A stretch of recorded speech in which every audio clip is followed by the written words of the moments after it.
Hi YouTube. Today I want to talk more about goals. We're in 2012 now. Goals that I had in 2011 are still good, but it's a new year, so it's great to have new goals. In the last couple of videos I told you about some goals I have for my 9-year-old and they remain the same. And maybe in another video I'll discuss some of the goals I have for my preschooler. However, on this video I wanted to focus on goals that are general goals for both of my kids. And they are things that my husband and I both agree are obviously family values that we have for our family unit and what we want to pass down to the generations to come. So we want to leave a legacy, and that's important to us. And in order to do that, you have to have a plan, a family plan, and it's part of your child's education. Everything works together. So whatever your children are being taught every day, whatever they are around, predominantly, whatever takes most of their time and energy and focus is going to greatly influence their mindset and shape who they are as people when they are adults. And so we want to make sure that we have a huge positive impact on our kids, and all of their peers and their influences outside of the home are also follow in line with our family values and what we believe in. So one of the first things that we wanted to do in providing home education for our children this year is to provide meaningful and in-depth learning experiences in just all subject matter. So I mean, that's a very general goal, you know, because like everybody has that goal to provide meaningful experiences for your kids.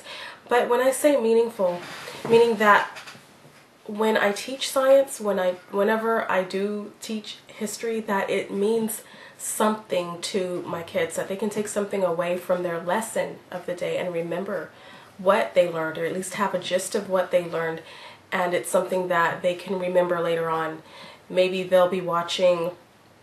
My oldest daughter, she loves Fetch with Ruff Ruffman, so everything she learns on that show is meaningful to her. She takes those experiences away she takes things away from that television show months down the road and still remembers all of those facts and will tell me, "Oh Mom, I learned on Fetch that," or "Did you know XYZ?" Like, she always has something that she took away from that. So when I say provide meaningful experiences, it doesn't mean that I necessarily have to teach it directly, but even just what I provide in my child's environment, what they're watching on television, all of that makes for an educational experience, and I want it to be meaningful to my kids.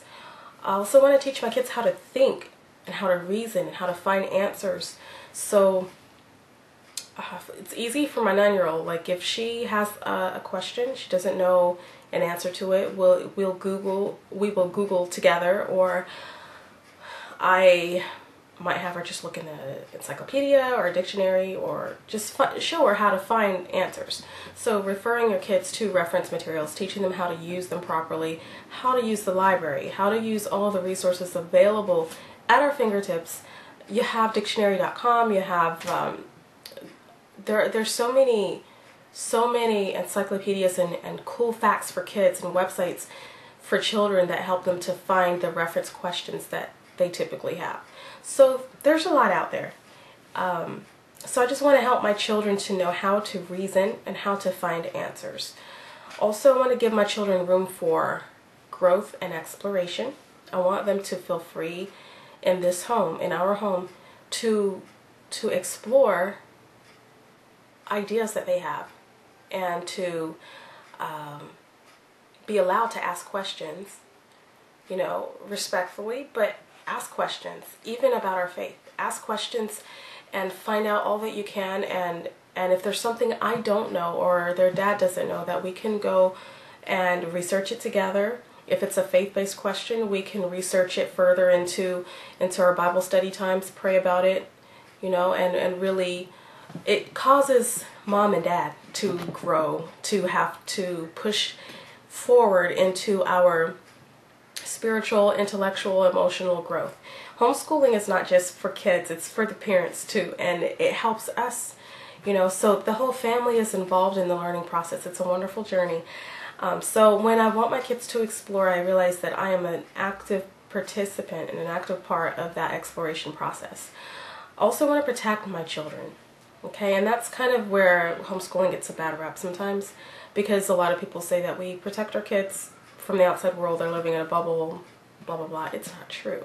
It's not true that they're living in a bubble. What's true, though, is that the parents who really do care about what kind of influences our kids are familiar with at the ages that, for my children, they're fairly young right now.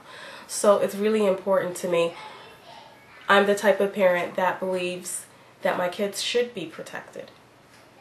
And within the homeschool environment, it's really much easier for me to protect my child in the way that I feel she needs to be protected.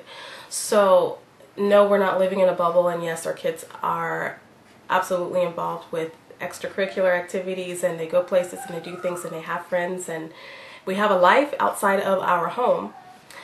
However, I want to protect my kids from unnecessary influences, things that are not necessary. They're just not necessary.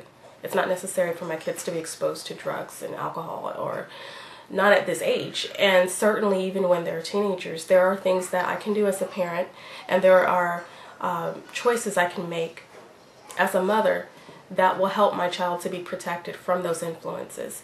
Of course, when she gets to be that age, then we'll talk about what she needs to be doing then, and if she wants to go to private school or if she wants to choose something else, then we can talk about it. I'm very open to that later on. So to provide my children a safe environment, I want my children to learn and grow without the inhibition of negative peer influence, and also just not really being sure about what all is being taught in a particular school she may be in. Maybe some things that I will not agree with, or just situations that I don't want my child to be in. No parent wants to see their kid bullied. No parent wants to have their child suffer emotionally or mentally at school, and it happens every day.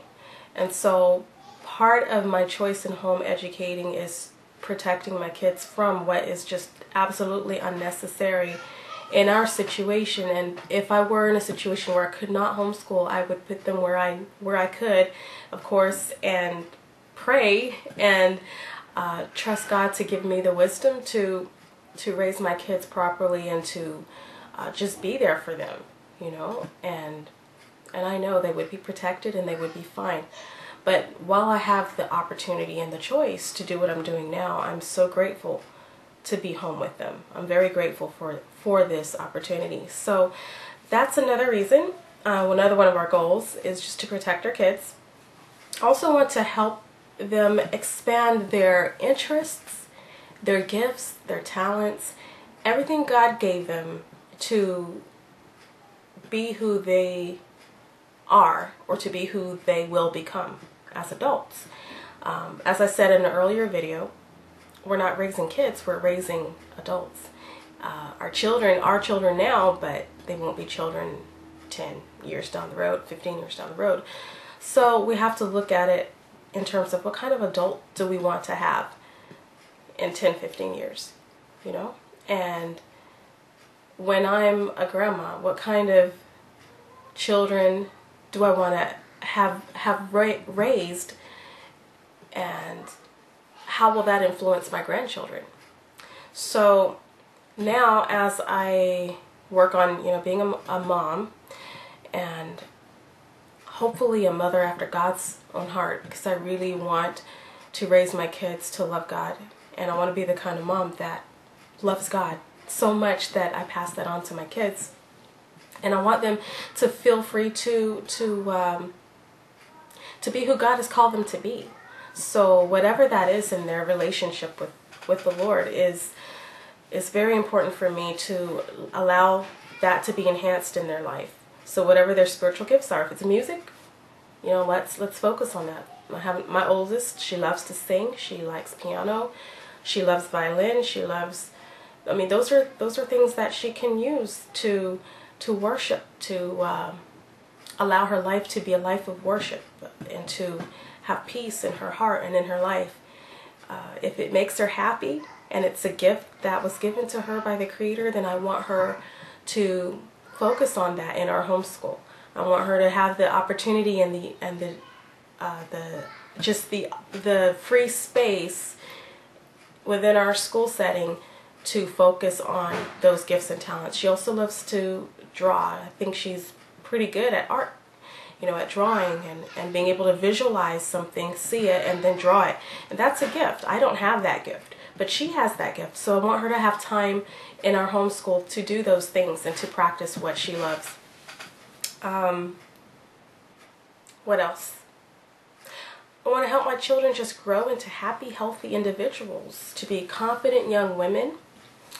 I want them to love and to understand God as they grow into our faith, to understand it more, and to have a special relationship with God.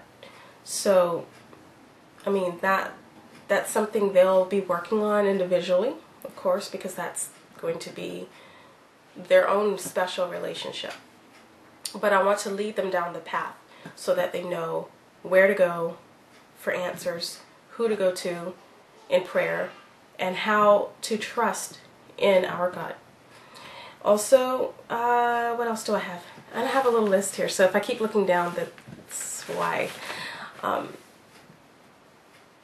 guess that's pretty much the general overall idea I have for our kids. Also wrote down here that I wanted to provide structure where freedom of exploration is encouraged, and I already talked about that a little bit. But those are my thoughts for my kids, my goals for them. What are your goals? What would you like to see, happening in your family with your children? I'd love to know about what your goals are, and if you want to do a reply video, I'd love to watch it and listen and glean from your ideas as well. So thanks for listening. Bye.